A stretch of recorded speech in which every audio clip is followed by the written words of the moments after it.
Because of the ability to repay, your DTI is something that's pretty important, right? If you're doing debt consolidation, you're gonna have to show through escrow that they're being paid off. Some companies will let you do manual underwrite, so even if the AUS doesn't pass, but there's always other avenues for income.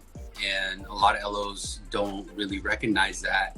And it could be anything from like asset depletion or distribution from like IRA accounts, having a co-applicant come on. There's only so many ways to go around that, right? Either one, and they should have enough equity to pay off the debt.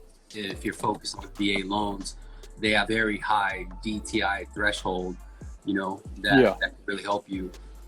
But you also got to pay attention to other things too. Number one is, are you trying to go to like a shorter term because of the lower rate? Or, if you're sticking to like a 30-year income is something that this is where the non-QM market comes in, right? Like the asset depletion, things like that come into play. But, I understand how it is to not have access to those programs. And so if you don't have access to those programs, you have to find out as soon as possible if the DTI doesn't work and there's no option, then you got to move on.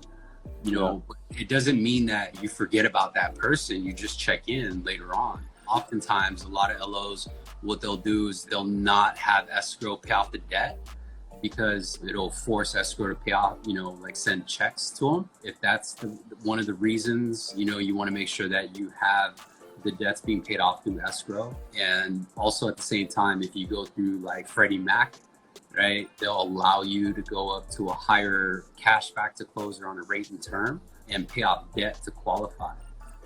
So you just got to play around with it. You have to understand your guidelines and the limitations of your lender.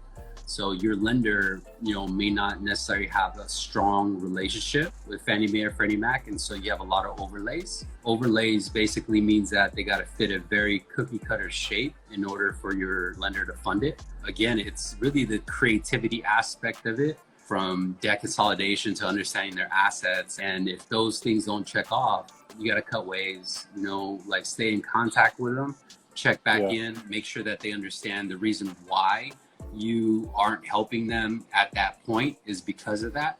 And so, you'll check back in later, but you have to have reason and justification as to why you're checking back in later. DTI is different from like objections, right? DTI is something that was put in place so that the Great Recession didn't happen again, right? So But then that's where the non-QM market comes in.